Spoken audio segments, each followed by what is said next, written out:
UPSC judicial exam preparation. आज हम बात करेंगे हमारी थर्ड मोस्ट इम्पॉर्टेंट थ्योरी जो कि है सी फ्लो स्प्रेडिंग थ्योरी।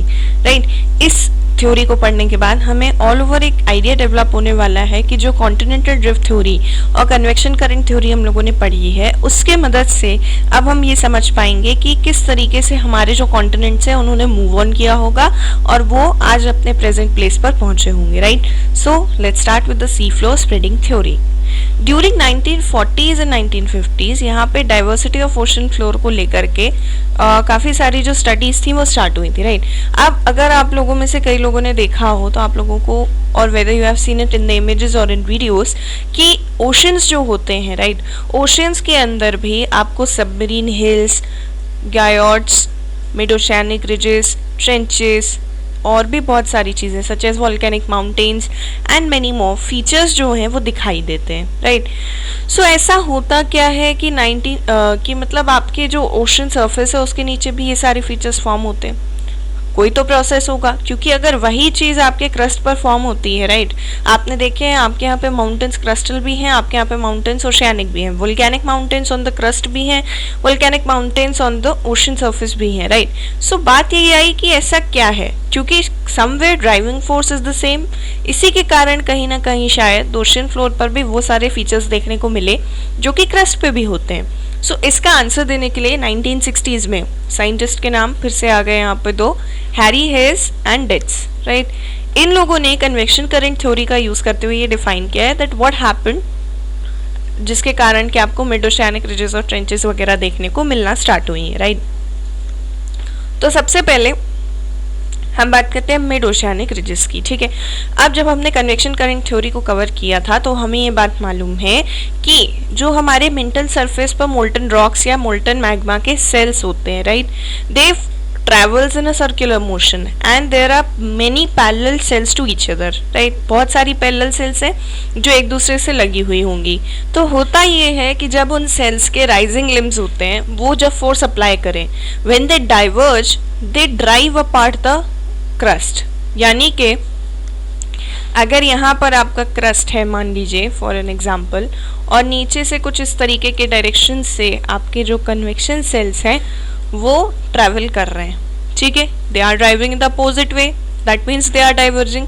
तो इसके कारण इस पर अप्लाई होता है फोर्स आपके क्रस्ट पर, एंड लेटर ऑन यहाँ पर आ जाता है एक गैप जिसकी मदद से फॉर्म होती है आपकी मिड ओशियानिक रिज। ठीक है, तो मतलब ओशन के मिडिल में एक तरीके का फॉल्ट आई वुड से, जिसकी मदद से यहाँ पर एक गैप आ रहा है और उसके बाद ये जो क्रस्ट हैं they are driving apart, so it forms a mid oceanic ridge. ठीक है, आज जब आप देखने जाओगे आपके वर्ल्ड मैप्स में तो अटलांटिक ओशन में ये एग्जैक्टली मिडिल में थी। राइट, इसलिए इसका नाम ही रखा गया था mid oceanic ridge. But when you see in the Pacific ocean it is not in the middle. Right, so this cross means कि यहाँ पर आपकी जो मिड ओशियानिक रिज है वो एग्जैक्टली मिडिल में नहीं है। ठीक है, अब होता क्या है, जैसे हमने बात करी that rising limbs break the oceanic crust and there forms in basaltic eruption. क्यों? क्योंकि आपका जो मेंटल है, अब हमने बात की that it is filled with molten magma, right, which is जो आपके वोल्केनोस से भी कई बार इरप्ट होता है। राइट, सो वोल्केनो से जो इरप्ट होता है सो क्या होता है उसमें बसाल्ट कंटेन काफ़ी हाई होता है। सो यही बसाल्टिक इरप्शन आपके मिड ओशियानिक रिज पर भी होता है और इसकी वजह से एक्यूमुलेशन ऑफ लावा बनता है। राइट, मतलब लावा सारा का सारा वहाँ पर, क्योंकि एक फॉल्ट आया, एक गैप आया, यहाँ पे लावा जो है वो इकट्ठा होना स्टार्ट होता है। सो यहाँ पर फॉर्म होती है रिज और इसकी मदद से एक नया ओशियानिक क्रस्ट बनता है। कैसे? देखिए, मोल्टन लावा यहाँ से बाहर आएगा, मोल्टन लावा यहाँ से जब बाहर आएगा it will fill the gap, but होगा ये कि इसने क्या किया, क्योंकि बसाल्टिक इरप्शन है, बसाल्ट जो है आपका हाईली फ्लूड होता है। राइट, सो फ्लूडिडिटी होने के कारण उसके ये ऑल ओवर द सरफेस यहाँ पर पूरे तरीके से एक्सपैंड करने की कोशिश करेगा और एक न्यू ओशियानिक क्रस्ट फॉर्म होगा। ठीक है, अब हमने जैसे बात करी थी दैट डाइवर्जेंट लिम्ब होती हैं, then it creates an expansion of the oceanic crust. मतलब ये कि अगर यहाँ पर जो सेंटर में आपके कन्वेक्शन सेल्स हैं, कन्वेक्शन करंट की मदद से ऐसा फोर्स अप्लाई करें कि आपके क्रस्ट को एक दूसरे एक्सपैंड होना पड़ रहा है, राइट। तो इसका मतलब आप समझ रहे हैं कि वो कह रहे हैं कि आपका जो ओशन है वो एक्सपैंड कर रहा है, right, which is quite dangerous. अब आप खुद सोचिए कि अगर हमारा ओशन एक्चुअली एक्सपैंड करेगा विद सच अ स्पीड, तो आज की डेट में जो हमारे कॉन्टिनेंट्स यहाँ पर हैं, क्या वो वैसे ही रहेंगे? एब्सोल्युटली नॉट, क्योंकि समवेयर कहीं ना कहीं कॉन्ट्रडिक्शन स्टार्ट होगा ऑन द कॉन्टिनेंटल सरफेस। तो मिड ओशियानिक रिज की वजह से आपको ये समझ में आ रहा है कि यहाँ पे एक्सपेंशन हो रहा है, लेकिन नेचुरली ऐसा नहीं होता, बिकॉज अब जैसे आप लोगों ने पढ़ा है that every action has an equal and opposite reaction, right. So अगर यहाँ पर कोई चीज है जो उसको एक्सपैंड कर रही है, so there will be another phenomena which will contradict और which will subduct the expanded oceanic crust. कैसे? अब हम बात करेंगे सेकेंड फीचर की, जो कि होता है ट्रेंचेस। उसके पहले यहाँ पे अगर आप डायग्राम देख के समझोगे तो आपको ये और अच्छे से क्लियर हो जाएगा कि यहाँ पर आपके अपर मेंटल में होता है molten magma. The sense applies the force, जिसकी वजह से ओशियानिक क्रस्ट जो है वो ड्राइव अपार्ट होना स्टार्ट हुआ, और इसके ड्राइविंग अपार्ट की वजह से ही यहाँ पर मैग्मा का जो था इरप्शन स्टार्ट हुआ, और ये जो रिज लाइक स्ट्रक्चर फॉर्मेट हुआ इसमें पूरा का पूरा बसाल्ट कंटेन आपका सेट हो गया, ठीक है। बसाल्ट कंटेन सेट होने की वजह से नया ओशियानिक क्रस्ट बन गया। इसका मतलब ये हुआ कि ये इस तरफ जा रहा है ना। तो हुआ यहाँ पर कुछ तो ऐसा होना चाहिए था कि अगर ये ओशियानिक क्रस्ट एक्सपैंड करता तो इसको इस कॉन्टिनेंट रीजन को भी कवर कर लेना था, राइट। लेकिन ऐसा हुआ नहीं। क्यों? क्योंकि अगर आप देखो एरोस के डायरेक्शन तो ये बता रहे हैं दैट द ओशियानिक क्रस्ट आपका जाकर के कहाँ मिल रहा है? अपर मेंटल में मिल रहा है। सो अपर मेंटल में मिलने के पीछे का ड्राइविंग फोर्स क्या है? अपर मेंटल में मिलने के पीछे का ड्राइविंग फोर्स है ट्रेंचेस।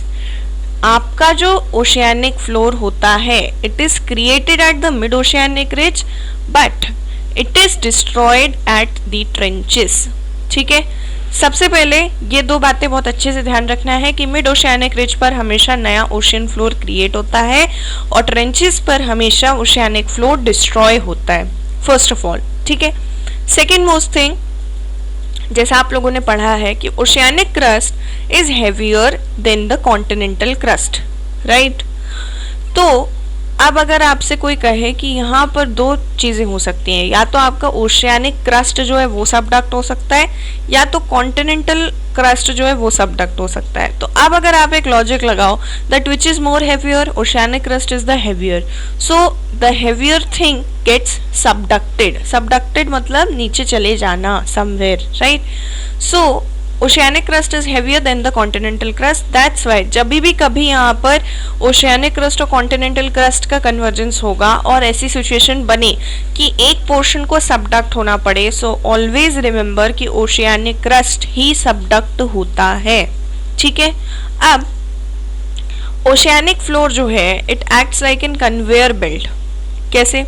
ये देखते हैं। सो ओशियानिक फ्लोर की आपको मैंने बताया था विड्थ जो होती है 1 to 2 किलोमीटर्स की होती है, जबकि कॉन्टिनेंटल फ्लोर की विड्थ 40 to 60 किलोमीटर्स होती है। लेकिन बावजूद इसके oceanic floor is the heavier most and continental floor is the lightier most, right. Comparison अगर आप कर रहे हो तो ओशियानिक फ्लोर जो है वो हेवियर है, कॉन्टिनेंटल फ्लोर लाइटियर है। अब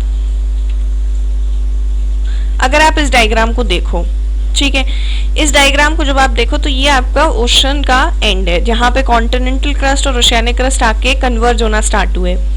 सो क्या हुआ यहाँ पर जो लिथोस्फीयर का प्लेट था इसका, ठीक है, उसके वजह से यहाँ पे क्योंकि ओशियानिक क्रस्ट जो होता है आपका हेवियर होता है, इनके बीच में हुआ convergence, so it goes downwards, right. मतलब कि जो आपका पुराना ओशियन फ्लोर यहाँ पर बना होगा वो यहाँ नीचे चला जाता है मोल्टन मैग्मा, या आप कह सकते हो एस्थेनोस वैके towards, then again it gets melted, it combines with the convection cells present there, and उसके बाद फिर से मिड ओशियानिक रिज जो आपकी होगी वहां पर के ये आकर आपका जो है फोर्स अप्लाई करना स्टार्ट करेंगे and they will form a new oceanic crust. मतलब ये कि जो नया oceanic crust mid oceanic ridge पर बनता है वो ट्रेंचेस पर पुराने ओशियानिक क्रस्ट को खत्म करने में भी हेल्प करता है। जो फोर्स आपका मिड ओशियानिक रिज पर आपको हेल्प करता है ओशियन फ्लोर क्रिएट करने में, उसी का ऑपोजिट फोर्स आपके ओशियन फ्लोर को डिस्ट्रॉय करने में हेल्प करता है ट्रेंचेस पर, ठीक है। सो ये तो दो बातें जो यहाँ पे हम बात कर रहे हैं मिड ओशियानिक रिज और ट्रेंचेस की, इसको बहुत अच्छे से ध्यान रखना है कि मिड ओशियानिक रिज की वजह से, मिड ओशियानिक रिज पर कन्वेक्शन सेल्स डाइवर्ज होते हैं और डाइवर्जेंस की वजह से हमारा जो क्रस्ट है ओशन का वो भी ड्राइव अपार्ट होता है, ठीक। और मिड ओशियानिक रिज पर हमेशा एक नया क्रस्ट बनता है। जबकि ट्रेंचेस पे अगर आप जाओगे बात करने के लिए तो ट्रेंचेस पर आपके जो कन्वेक्शन सेल्स हैं वो कन्वर्ज होंगे, उनके कन्वर्जेंस की वजह से जो फोर्स होगा वो आपके कन्वर्जेंस को जो है ऑकर कराएगा, कन्वर्जेंस का फिनोमेना वहां पर स्टार्ट होगा। और क्योंकि ओशियानिक क्रस्ट और कॉन्टिनेंटल क्रस्ट में से ओशियानिक क्रस्ट की जो आपकी प्लेट होती है वो ज्यादा हैवी होती है, तो ओशियानिक क्रस्ट सबडक्ट कर जाएगा, यानी कि जो पुराना ओशियन क्रस्ट आपका बना हुआ है वो वापस से जाकर के एस्थेनोस्फेयर में मिल जाएगा, राइट। सो इसके साथ सी फ्लो स्प्रेडिंग की मदद से हमको ये समझ में आया था कि हमारे यहाँ पर जो अगर मान लीजिए कि नया क्रस्ट बन भी रहा था तो वो नया क्रस्ट जो था वो लेटर ऑन जाकर के सबडक्ट हो जाता था, ठीक है। अब अगर हम बात करें इसी लेवल पे, तो अब जैसा हमने कहा है कि स्प्रेड होना कैसे, अटलांटिक ओशन की अगर मैं बात करूं, ठीक है, तो अटलांटिक ओशन जो है वो 1 सेंटीमीटर पर ईयर की आप कह सकते हो स्पीड से समवेयर एक्सपैंड कर रहा है, ठीक है। मतलब जो मिड ओशियानिक रिज का फॉर्मूला है उसकी वजह से अगर आप देखने जाओ तो आपका जो अटलांटिक ओशन है वो 1 सेंटीमीटर पर ईयर की स्पीड से समवेयर समहाउ मूव कर रहा है। फिर आपका इंडियन ओशन भी कुछ इसी तरीके से है, इंडियन ओशन आपका 1.5 सेंटीमीटर पर ईयर की स्पीड से जो है ट्रैवल कर रहा है, ठीक है। सो 1.5 सेंटीमीटर पर ईयर की स्पीड से आपका इंडियन ओशन ट्रैवल कर रहा है। लेकिन यहाँ पर जो बात जानने वाली है वो ये है कि यहाँ की जो ट्रेंचेस हैं, इन दोनों ही ओशंस की जो ट्रेंचेस हैं वो अभी तक डीएक्टिव है, ठीक है। सो डीएक्टिव होने के कारण समवेयर आपका जो अटलांटिक ओशन और इंडियन ओशन है वो स्प्रेड कर रहा है, ठीक है। इस बात को ध्यान में रखना है कि अटलांटिक ओशन और इंडियन ओशन की जो ट्रेंचेस हैं वो अभी डीएक्टिव है, इसलिए यहाँ पर स्प्रेडिंग हो रही है। जबकि अगर मैं बात करूं पैसिफिक ओशन की, राइट, सो पैसिफिक ओशन की स्पीड अगर आप देखो तो it is 6 centimetre per year, ठीक है। 6 सेंटीमीटर पर ईयर की स्पीड है तो इसका मतलब है काफी स्पीडली एक्सपैंड कर रहा है। लेकिन यहाँ की ट्रेंचेस क्योंकि एक्टिव हैं, राइट, पैसिफिक ओशन की जो ट्रेंचेस हैं वो एक्टिव हैं और इसी कारण से आपका जो पैसिफिक ओशन है वो क्रिएट भी होता है, डिस्ट्रॉय भी होता है। सो जिस स्पीड से वो क्रिएट होता है मिड ओशियानिक रिज पर, उसी स्पीड से वो डिस्ट्रॉय हो जाता है अपनी एक्टिव ट्रेंचेस पर। सो पैसिफिक ओशन कहीं भी आपका स्प्रेडिंग नहीं दिखाता, लेकिन आपके जो इंडियन ओशन और अटलांटिक ओशन है वो स्प्रेड कर रहे हैं। और स्प्रेड करने का मतलब यहाँ पे ये है कि जो सी लेवल है कहीं ना कहीं वो इनका इंक्रीज कर रहा है, राइट। सो इस थ्योरी से आपको ये तो समझ में आया होगा कि अभी जो हमारे ओशियानिक रीजन्स हमको दिखाई दे रहे हैं सारे के सारे, वो किस तरीके से नया ओशियन फ्लोर बार बार क्रिएट करते हैं और किस तरीके से उनके जो पुराने ओशन फ्लोर्स हैं वो डिस्ट्रॉय होते हैं। एक्चुअली में जब हम लोगों ने इसको स्टडी किया था तो हमको ये पता चला था that more than 300 million years के पुराने जो ओशियानिक क्रस्ट के एविडेंसेस थे वो हमको यहाँ पर नहीं मिले थे, राइट। सो बात ये आई कि जो एज ऑफ रॉक्स थे, जब हम लोगों ने जैसे जैसे यहाँ पे ओशन क्रस्ट में जो मिलने वाले रॉक्स होते थे या जो भी इनके आप कह लो सरफेस के फीचर्स होते थे, उनको जब हम लोगों ने एजेस चेक करना शुरू किया तो हमको ये समझ में आया कि जैसे जैसे हम मिड ओशियानिक रिज से यहाँ पर आपकी मिड ओशियानिक रिज बनती है, जैसे जैसे आप इससे दूर जाते हो एजेस ऑफ रॉक्स और the feature starts increasing, right. मतलब कि यहाँ पे आपको सबसे लेटेस्ट चीज दिखाई देगी, उसके पीछे उससे थोड़ी पुरानी, उसके पीछे उससे थोड़ी पुरानी, उसके पीछे उससे थोड़ी सी पुरानी। यहाँ पर आपको सबसे पुराने जो आपके हाईएस्ट एज वाले रॉक्स होते थे या सरफेसेस होते थे उसके एविडेंस आपको मिलते थे। तो हुआ यूं कि यहाँ पर मिड मेसोजोइक एरा से पुराने का कोई भी एविडेंस नहीं मिला, राइट। और जब ये नहीं मिला तब सवाल उठने लगे कि इससे पहले के एविडेंसेस गए कहाँ आखिर। तो ये बात समझ में आई थी नहीं, यहाँ पर हर बार मिड ओशियानिक रिज में नई चीज क्रिएट हो जाती है और जो पुराना फीचर होता है या जो पुराने रॉक्स होते हैं वो कहाँ पर जाकर के डिस्ट्रॉय होते हैं, ट्रेंचेस पे जाकर के डिस्ट्रॉय हो जाते हैं, जिसकी मदद से जिसके कारण ही आपको यहाँ पे कुछ भी एक्स्ट्रा पुराना दिखाई नहीं देता, राइट। सो एक particular time region, time zone तक का ही आपको, टाइम एरा तक का ही यहाँ पे आपको फीचर्स दिखाई देते हैं, और उसके बाद के सारे फीचर्स जो हैं वो ट्रेंचेस की मदद से नीचे जा करके सबडक्ट हो जाते हैं, ठीक है। जो आपके जितने भी सी माउंट्स वगैरह होते हैं, ये सारे भी कहाँ पे डिफॉर्म होते हैं, आपके ट्रेंचेस पर ही डिफॉर्म होते हैं, right. So overall this was the sea floor spreading theory, जिसकी मदद से हमको ये समझ में आया कि हमारे ओशन के क्रस्ट पर भी जो हमको सारे के सारे फीचर्स देखने को मिलते हैं, वेदर इट्स गायोड्स, मिडोशैनिक रिज, ट्रेंचेस और माउंटेन्स, इसके पीछे का ड्राइविंग फोर्स भी कहीं ना कहीं हमारी कन्वेक्शन करंट थ्योरी ही है, राइट। सो यहाँ पे हमारी सी फ्लोर स्प्रेडिंग थ्योरी खत्म होती है। So don't forget to like, share, comment and subscribe to UPSC and Judicial Exam Preparation.